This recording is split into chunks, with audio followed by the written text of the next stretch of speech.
Welcome to Module 6. This is the final module in the Professional Land Management Certificate Program. And I just wanted to start off by saying congratulations. If you've taken all 5 other courses, this is your last course before you get your certificate. And I just wanted to be the first one to offer you my congratulations. But it also gives me an opportunity to go over what we're going to cover in this particular module. In this module, we're focusing on federal laws. And so in week 1, we're going to talk about how to lease from the federal government.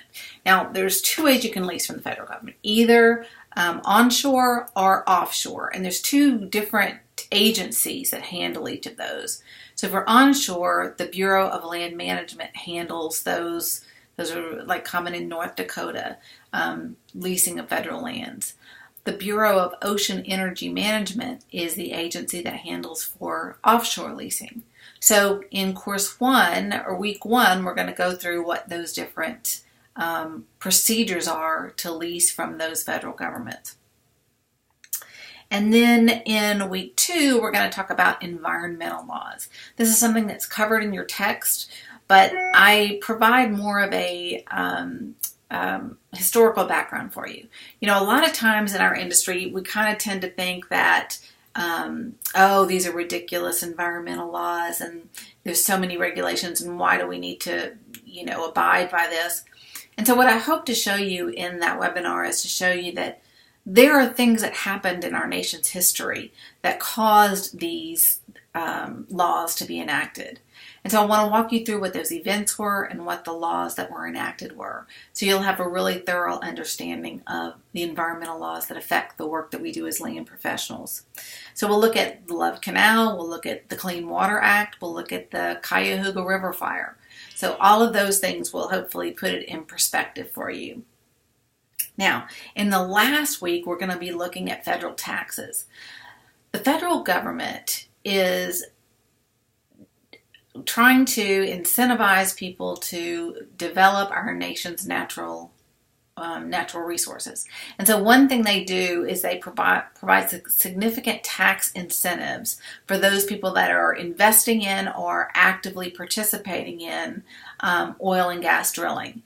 And one of those, for example, is there's something called intangible drilling costs. And they are deductible 100% in the first year. And it's a pretty significant deduction that's allowed. Some estimate that it's 75 to 80% of the cost of drilling the well. So it greatly reduces the disadvantage of drilling a dry hole in terms of monetary disadvantage. There's other tax incentives out there that we'll talk about in that week as well. So for your class project, and hopefully you've been working on this all along, but if not, I would like for you to go to a chapter meeting of the American Association of Professional Landmen, the National Association of Lease and Title Analysts, or the National Association of Division Order Analysts. This is to give you an idea of what these organizations offer, as well as to get you to network. It's my way of kind of forcing you to network. This is a very small industry, and so a lot of times it's really beneficial to meet someone at some of these conferences or these seminars.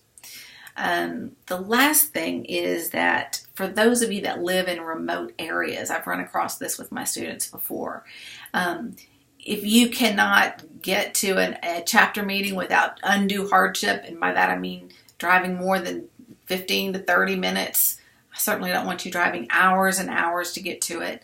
If that's the situation you're in, then if you could just prepare an interview for me, just interview someone that's in the business and record it and send it to me, and also ask that person if we have their permission to show it in future classes. I just think it gives students a great insight if we can interview actual landmen or actual division order analysts or lease and title analysts.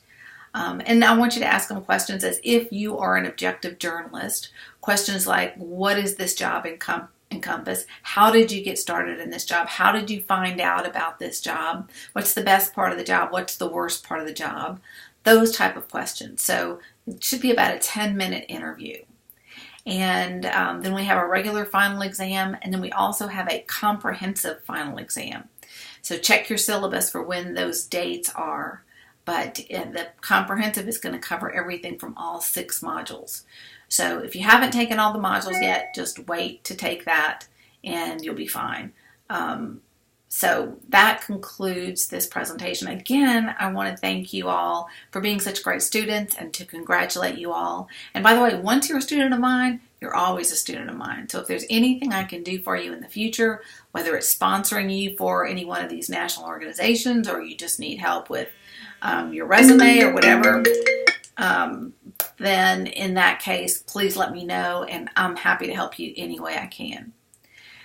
So again, I wish you all the best in your career and I hope you enjoy this course.